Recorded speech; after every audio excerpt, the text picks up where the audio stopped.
Bonjour à toutes et à tous, c'est Vieux Chat. Aujourd'hui je vais vous présenter un jeu qui comble un manque depuis pas mal de temps, même pas parfaitement mais vraiment bien. C'est pour avoir joué à Secret of Mana, il y a longtemps donc, le jeu tel qu'il est sorti, puis pour y avoir rejoué ensuite, j'ai toujours trouvé qu'il manquait un jeu un peu de ce type là. Donc en voilà une sorte de... pas forcément un successeur, mais un jeu avec lequel je retrouve les mêmes genres de sensations qu'on pouvait avoir. Le seul problème, c'est qu'on ne peut pas y jouer à plusieurs. Donc voilà, on a un personnage qui s'appelle Léa. Là on peut voir les dernières paroles qui ont été prononcées. Et quelque chose que j'aime beaucoup, qui a rarement dans tous les jeux, donc les records, donc ça c'est les dernières choses que j'ai bien pu faire. Mais vous pouvez aussi voir tous les marchands possibles, ce qu'ils vendent. Et quand ils vendent quelque chose, vous pouvez voir là à gauche les éléments dont vous avez besoin et si vous les avez ou pas, combien ça va vous coûter, etc. Vous pouvez voir aussi toutes les plantes ainsi que ce qu'elles donnent et leur taux de drop. Combien de chances vous avez d'obtenir en fait chacune de ces choses là, ce qui permet vraiment de faire pas mal de choses. Donc après il y a aussi des objets un peu spéciaux à trouver, il y a pas mal de mystères. Là vous avez la liste des monstres, quand vous en avez battu suffisamment, vous avez un petit texte qui vous explique un peu comment les battre. Alors ça a été très utile dernièrement avec ces deux ennemis là qui étaient franchement impossibles à battre, je ne comprenais pas comment pouvoir les faire jusqu'à ce que le texte m'explique ce qui se passait et maintenant ça se passe bien. Vous avez évidemment une jolie carte. Donc là vous avez les différents étages, je suis sur un bateau là pour le moment. Mais hop, vous pouvez avoir là la carte du monde. On commence ici au début et puis on va récupérer. L'histoire est assez basique au début, mais en fait elle devient vraiment attachante plus tard, grâce en fait au personnage. Donc il y a le personnage principal en haut à gauche là qu'on voit, c'est Léa, et puis vous avez deux, Emily et Toby, qui viendront vous aider et qui ont une personnalité franchement attachante, vraiment pas mal. Là c'est d'autres contacts, d'autres personnages non-joueurs que vous pouvez rencontrer, qui sont dans le jeu, et vous pouvez retrouver en fait tout ce que vous avez vu, donc toutes les choses qu'on peut. Il y a l'encyclopédie sur toutes les choses du monde là, qu'on a bien pu trouver. Quand il y a une étoile, c'est que c'est nouveau, classique. Les trophées, alors là il y a de quoi faire, ils sont rangés par catégorie, c'est super bien fichu. Les statistiques, voilà le temps qu'on passe sur le jeu. Ah, 35 heures déjà, bah dis donc, je pensais qu'on aura passé une vingtaine. Non, le temps passe vite avec ce jeu là. Donc là l'XP, j'ai essentiellement gagné de l'XP grâce aux ennemis, là 65%, ah c'est pas, tiens, ça. Les stats de combat, collection, exploration, quête. Voilà.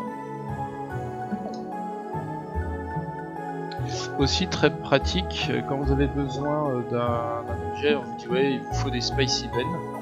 Bon voilà. Si vous appuyez sur Start, vous avez quelque chose qui vous réexplique en fait tout. Et... non, c'était pas pour ça. Voilà, pardon, c'est pour ça. Pour les choses qu'on peut échanger, par exemple, vous avez besoin d'un set d'épices, et vous voyez à gauche où vous pouvez le trouver, donc les traders dans les plupart des cités, et des joueurs un peu partout. Des pommes de saison, vous pouvez en trouver dans Autumn's Rise, sur les Alpha, Beta et Omega Ball. Donc ça permet vraiment, quand on est un peu perdu, on peut retrouver, il y a énormément d'informations. Quelque chose que j'aime beaucoup sur l'équipement, quand on voit là à gauche, on se dit tiens, le Legwork, le Brawler, qu'est-ce que ça peut faire? Si on veut changer de... Par exemple, je voudrais prendre des Hunter's Bolt, si j'appuie sur Start, je peux maintenant aller voir, tiens, ça va me rajouter Brawler. Ça me donnera plus d'attaque, Bouncer, par contre ça va réduire... Non, c'est Brawler qui sera parti, et je rajouterai Shooter, ça augmente les dégâts à distance, et vous avez justement tout ça. C'est vraiment bien fait, vraiment très bien fait. Les circuits, c'est pour... là j'ai pas fait encore tout le jeu, c'est pour développer les talents. Il faut évidemment un peu de tout, puis quand vous récupérez l'élément du feu, de la glace, vous pouvez l'améliorer d'une certaine manière. Donc là vous pouvez voir les circuits que vous avez déjà utilisés, vous gagnez un circuit par niveau, voilà.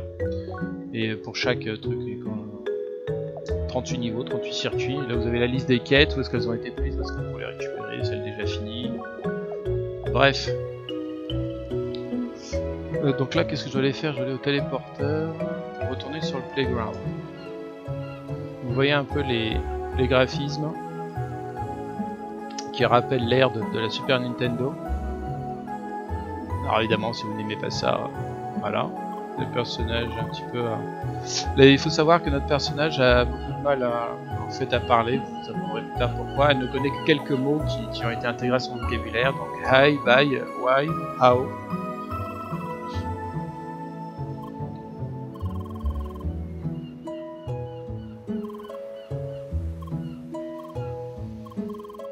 Donc là, vous pouvez voir qu'elle possède plusieurs expressions du visage, et c'est assez intéressant de voir comment, malgré le peu de vocabulaire qu'elle a, elle arrive à représenter énormément d'émotions différentes juste avec quelques mots finalement. Alors, il faut que j'aille où? Téléporteur, où est-ce qu'il est le téléporteur?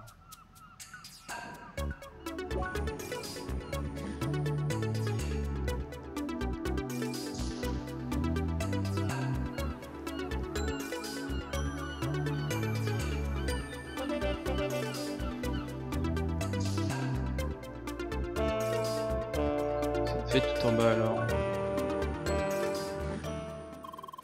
Voilà. Comme en fait on joue, on est dans un jeu, notre personnage en fait est l'avatar. Imaginez que quand vous jouez à votre MMO, votre personnage il est pas sur un écran sur un ordi, il est fait en matière, un peu comme l'impression 3D. Et on peut fabriquer des objets comme ça, bah là on fabrique carrément des êtres humains qui sont reliés avec tous leurs sens. Et donc on peut rajouter des choses, ça c'est un développeur, un programmeur, ça vous apprendra un peu plus.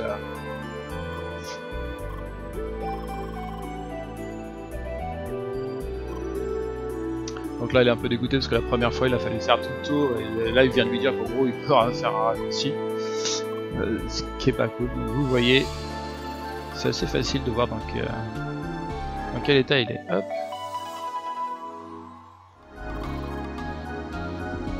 Donc les landmarks, c'est simplement des téléporteurs, on peut y aller en voyage rapide, comme ça un peu n'importe où.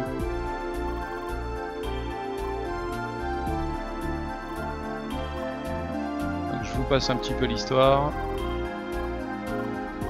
histoire de voir un petit peu d'action.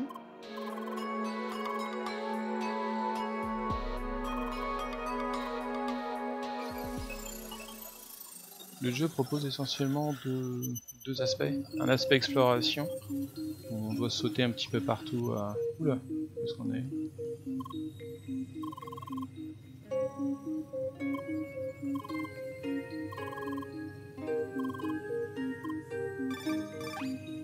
Donc ça c'est un appel, ah bah voilà, Emily, vous allez pouvoir découvrir qui c'est.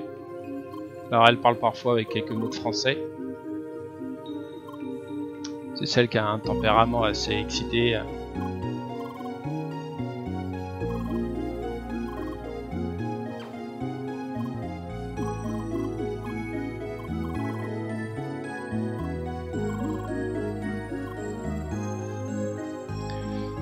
Donc ça c'était la partie. Alors hop, on va mettre la carte.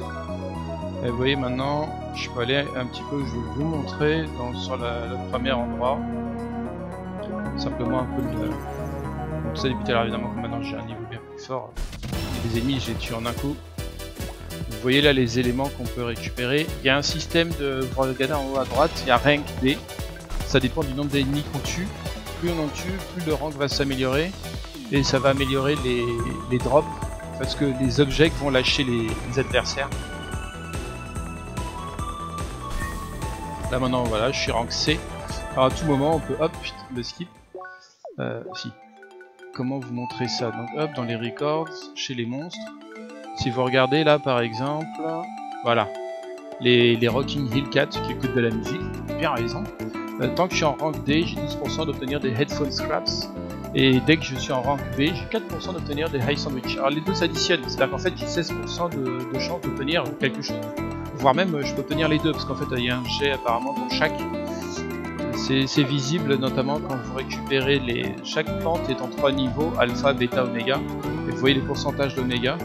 Il y a forcément un des deux qui arrive, et des fois il y a les deux qui sortent.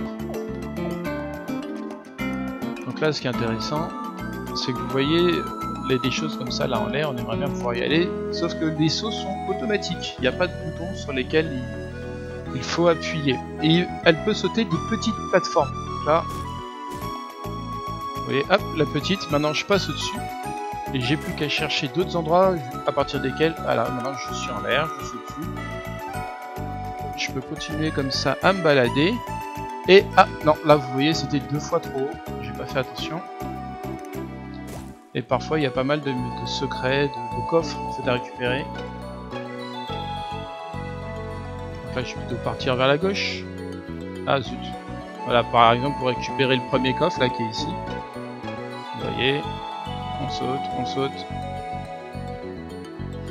Hop. Et là, clac, on récupère le coffre. Le truc aussi, c'est que parfois ils s'en servent dans les donjons pour aller à certains boss pour récupérer certaines choses. Donc on peut taper les monstres avec notre petite épée, mais aussi avec la gâche, le joystick droit ou la souris, vous pouvez viser. Si vous lancez une boule, elle est chargée, elle fait plus de dégâts. On va aller là tout de suite. Vous pouvez aussi faire des dashs. Donc si elle est chargée, boum. Quoique je fais trop de dégâts. Ensuite il y a des hards si vous appuyez sur RT, la gâchette droite en dessous. Donc ça c'est des choses que j'ai achetées avec les circuits. Je vais vous montrer ça. Hop. En fait ça s'obtient là, ici. Par exemple celui que je vais utiliser.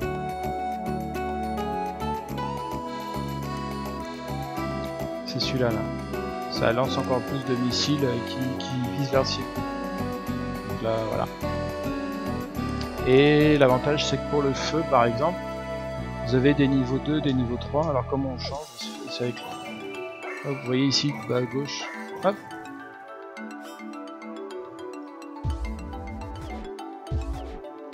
Ah, il m'en faut 2, j'attends d'avoir 2 SP, vous voyez en haut à gauche la jauge.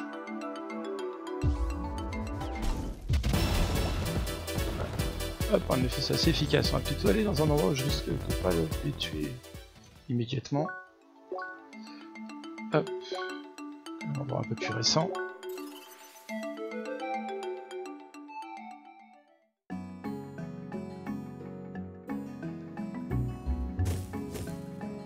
Vous entendez aussi les musiques qui sont vraiment, elles aussi elles font vraiment penser à Secret of Mana.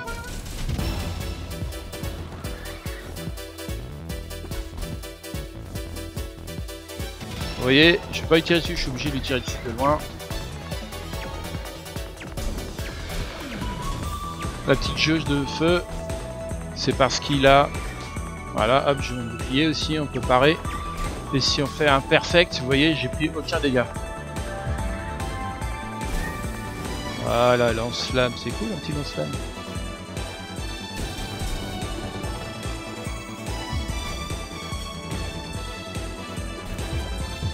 Attention, là vous voyez l'attaque niveau 2. Hop, je vous montre avec la glace maintenant. Ah, si je meurs pas avant, on va prendre un objet. Miam, hop, voilà, raté. Alors ça met très de temps, beaucoup de temps à charger, par contre ça fait beaucoup de dégâts. Hop, il y a aussi des techniques quand on... Hop, voilà, on peut lâcher plein de trucs derrière soi. Quand on part aussi. Allez, dépêche-toi. Voilà, on peut fabriquer un bouclier. Donc comme vous voyez, le jeu est quand même assez dynamique. Et dès que le combat est fini, hop, on récupère toute sa vie. Donc ça permet vraiment de jouer à la manière dont on veut, de se faire un petit combat, de récupérer quelques objets, de se balader, de faire un peu de parcours, parce qu'en fait là on peut monter sur les murs. Et on peut se balader sur les murs. Alors, je vais voir si je peux retrouver le début pour vous montrer. Ah voilà, ici. Hop, là je peux monter sur le petit mur, sur le deuxième, sur le troisième. Hop, hop. Maintenant je passe au-dessus, voilà, du mur. Hop. Et comme ça on peut atteindre des lieux comme ça qui étaient inaccessibles. Bon là j'ai déjà résolu les énigmes. On peut tirer à travers les murs. Et il y a un truc assez rigolo sur lequel il y a pas mal de secrets. C'est qu'en fait là, si la boule est chargée, c'est-à-dire que vous tirez une fois, elle va rebondir. Si vous tirez plein de fois, elles rebondissent pas. Donc voilà, un petit jeu fort sympathique. Il existe plusieurs donjons dans lesquels il y a énormément de mystères, de ce qu'ils appellent les donjons instanciés, c'est-à-dire qu'on n'est pas avec les copains. Et en général, on fait la course avec Emily pour essayer de la battre. J'espère que ce petit aperçu vous aura plu, vous aura donné envie d'y jouer. Franchement, c'est un jeu qui est très agréable. On peut y jouer de la manière qu'on veut. Plutôt combat, plutôt parcours, exploration, sachant qu'il y a quand même un système qui est vraiment bien fait. On vous montre là en bas à gauche le nombre de coffres, donc là je ne les ai pas encore tous. Mais si par exemple on va voir là, hop, vous voyez que sur les 25 coffres, je les ai tous trouvés. Alors, il n'y a pas automatiquement des marques qui se rajoutent à part les flèches pour dire au-dessus en dessous. Par contre, vous pouvez c'est pas celui-là, pardon, excusez-moi. Voilà, c'est Rookie Arbor. Vous pouvez laisser vos propres, par exemple ici la flèche, c'est moi qui ai décidé de la mettre parce qu'ici il y a un coffre, parce qu'il y a 3 types de coffres. Celui-là je peux pas encore l'ouvrir, mais plus tard je pourrais. Je me suis noté, en fait, il faut passer par ce terrain-là, il faut passer par ici, descendre, pour pouvoir en fait y accéder. Et donc vous voyez aussi sous le nom en fait des endroits pour pouvoir vous retrouver assez rapidement. Ce qui fait que vous pouvez arrêter de jouer pendant un temps et puis voilà. Voilà, j'espère que cet aperçu vous montrer un petit peu quand même les autres environnements. La montagne par exemple. Hop. Je vais vous faire écouter un petit peu les musiques qui vont avec. Ça vous rappelle pas un petit peu ça, Secret of Mana sous la neige? Franchement, les graphismes sont absolument magnifiques, je trouve. Bon, évidemment, faut aimer les graphismes pixels, mais les animations sont vraiment très bien faites.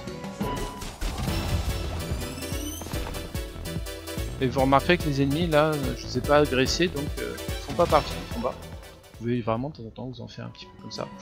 Pour les niveaux, c'est facile, c'est 1000 XP. Donc vous pouvez voir quand vous tuez quelqu'un, hop, là par exemple il n'y a pas de niveau XP plus 1, et quand le combat est fini, vous voyez l'XP en haut à gauche, pouf, qui va rentrer, qui augmente ma jauge. On va aller voir, donc là c'était la montagne, le froid, on va aller voir un petit désert, donc là il m'en manque encore 2. Une sorte de requin des sables. Hop. Un aimant qu'on peut récupérer. Une petite oasis aussi. Avec la musique qui va bien, évidemment assez un peu orientale, c'est assez logique. Là en fait le mélange des deux. C'est assez bien fichu. Et quel autre environnement je peux vous montrer? Les temples, non, ça je vous laisserai donc et le bateau. Ok. Bon, je vous laisse. J'espère que ça vous aura plu et puis à la prochaine. The Chat out.